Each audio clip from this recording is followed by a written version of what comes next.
In 1999, Congress recognised an athlete of the century. It wasn't Babe Ruth or Michael Jordan. In 2001, the wide world of sports named their athlete of the century, and it wasn't Muhammad Ali. They both named Jim Thorpe as the athlete of the century. Thorpe is probably the best athlete you've never heard of. He was born in 1888 to a half-Irish dad and a mum that was French and Native American. Thorpe's Indian name was Breitbart. He had a complex childhood with his twin brother dying at the age of 8 and his mother dying 6 years later. He found school difficult and often ran away from school. His father struggled with him and in 1904 sent him to a federally funded Indian school in Pennsylvania. It was here that his athletic ability was noticed for the first time. One day he was walking past a track and field practice. He saw athletes struggling to clear a high jump. Thorpe walked up wearing his casual clothes and easily cleared the 5'8" high jump bar. The legendary coach, Pop Warner, took Thorpe under his wing and quickly trained him for track and field events. Thorpe would regularly go to meets, compete in 7 or 8 events, and consistently win 6 golds. He was soon added to the football squad and earned All-American honours in 1908. He became particularly famous in 1911 when as running back, defensive back, place kicker and punter he scored all of his team's points while beating Harvard, a top-ranked team. He was a natural athlete, competing in football, baseball, lacrosse and even ballroom dancing, winning the 1912 National Ballroom Dancing Championship. In 1912, his football team won the championship, with him scoring 25 touchdowns and 198 points. It was the same year when playing against future President Dwight Eisenhower, he rushed for a 97-yard touchdown. That game had such an impact on Eisenhower that during a speech in 1961 he said, "Here and there are some people who are supremely endowed. My memory goes back to Jim Thorpe.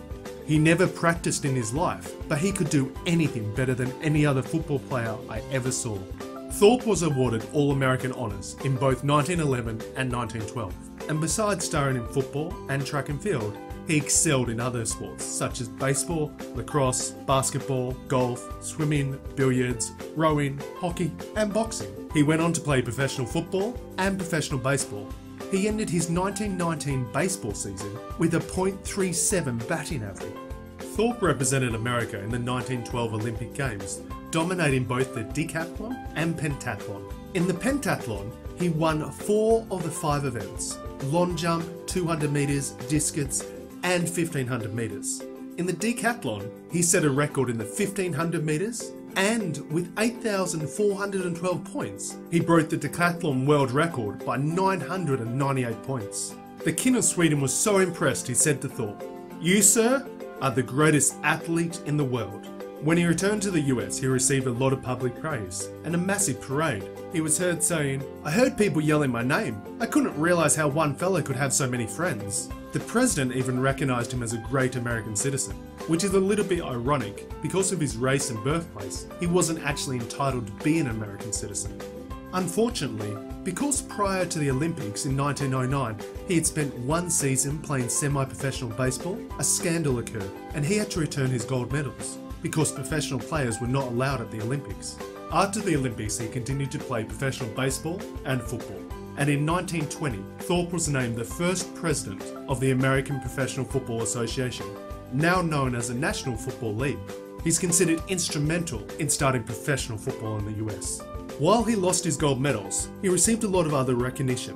He was voted America's best all-round male athlete, chosen as the best football player of the half-century in 1950, named greatest American football player in history in a 1977 poll, inducted into the Pennsylvania and Oklahoma Hall of Fame, the National Indian Hall of Fame, the National Track and Field Hall of Fame, the National Football Hall of Fame, and the Helms Professional Football Hall of Fame. For the last 20 years of his life, Thorpe took various, often low-paying jobs to support his family. When he died in 1953, he was so poor that his family sent his body to 2 towns in Pennsylvania, neither of which he had ever visited, in exchange for them creating a memorial, merging and renaming the new town Jim Thorpe. A movie about his life was created in 1951 called Jim Thorpe All-American. And in 1982, the International Olympic Committee restored his amateur status and his records, giving his relatives replicas of his 1912 gold medals.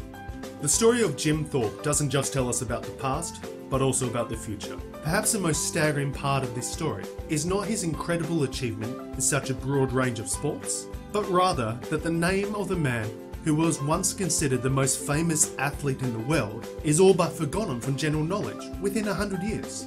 Do you think that Usain Bolt, Tom Bradley, Tiger Woods, or Michael Phelps will be well known in 100 years?